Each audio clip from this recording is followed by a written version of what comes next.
Welcome back to the Muay Thai Dungeon. Yousif here, and today we're going to talk about bag work. What do you do when you got a bag at home? I see a lot of guys just like hitting a bag. Everything is garbage. Because they're hitting a bag, they feel good, like they're doing something right. You just literally imprinting more garbage into your DNA and into your striking. A lot of people fall into this ego feed themselves instead of just work on their skills. A lot of guys just go like boom, boom, boom. At the punch, my punches are hard, my kicks are hard, but everything is off balance and it's terrible technique and their gas tank is, and they look like, I don't want to say the R word, but you look like everybody sees it, but you don't, because you are not taking the time to break everything up and clean it one by one. So when you combine it together and you freestyle on a bag, you kind of look good. Now, this is a bag, right? You're thinking, okay, I'm going to hit a bag today. I'm rusty. I haven't trained in a while. So I'm working yesterday on uppercuts. I'm working on foot movement, uppercut power, and kind of a little bit of conditioning. So I was trying to improve my conditioning, improve my power, and improve my mobility. And I literally did it for probably 15, 20 minutes. And guess what? Now my uppercut is cleaner, my footwork got a little bit better, and my stamina got a little bit better also just because I was enjoying it, so I was pushing a little bit harder. What do you do when you get to a bag? The first thing you want to work on, your jab. Pop, jab. You hit it, jab. In my opinion, sometimes don't even throw that right hand because you're tempted to throw it. You know what I mean? It makes you feel better. Instead, throw that jab till it's weird and awkward and you start seeing how slobby it gets. First, clean that one jab. And then, try to clean double jab.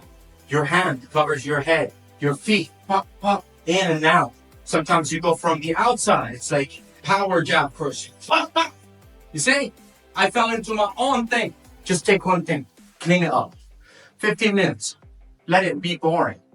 Till this is so good. It's so clean. It's so sharp. It's so powerful. It's so fast. Someone trying to kick your leg. Boom, jab. This is one of the best defensive techniques when someone trying to kick your leg is boom. You take your leg back and you throw that jab. Trust me, you land this once, they don't want to kick you anymore. So you're here. You could even start with very slow, boom, and you just make sure everything is nice in the right place, boom. You want to move your head out, boom. You don't even know what they're throwing. They just throw something, boom. You're off. You see them moving? They move in, boom. You move sideways, you stick that jab in their fucking face, right? Someone moves in, boom. Boom. This is one of the best defensive techniques. So, what do you do when you have a bag? You work on things one by one. The basics, your jab, your cross, your hooks. You want to take one by one. You clean them up till they're all kind of relatively nice, and relatively clean. And then you put them together. Then, pop, pop, pop. With a simple combo, you pick something. You're like, I'll do one body hook. And you just drill that one. You just do 23 rounds. Pop, pop, pop. Pop, pop, pop. Now, what do you do once you throw these hands and those hands are landed? You integrate knees or kicks because you realize even though you're throwing good hands, you are not positioned for kicks. This is different from boxing. You can't be, like boxing style. I don't know how it works. I've never done boxing, but probably a lot wider. You need boom, boom, boom. Your legs here, ready.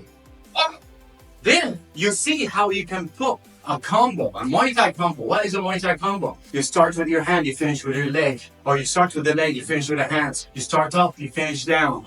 Just break things one by one and then start combining them slowly and mix hands with legs, hands with knees, hands with elbows and legs, right? Until these things come together a lot smoother. And that takes probably months, frankly. If you're committed, if you're doing like an hour at least a day, it will take probably like 6, 7, 8 months if you have actual good balance and some real passion, because just 1 hour a day is not even enough. So find these gaps, you know, if you really want to improve your game, where you can just like, instead of like working on speed and power, you're just like, boom, no pressure. This is just like balance and movement and flow. So thank you for watching. Yousif with xmartial. Check out some gear if you want to. Hope you learned something. Throw some comment. Let me know how technique is if you want to. Either way, see you in the next one.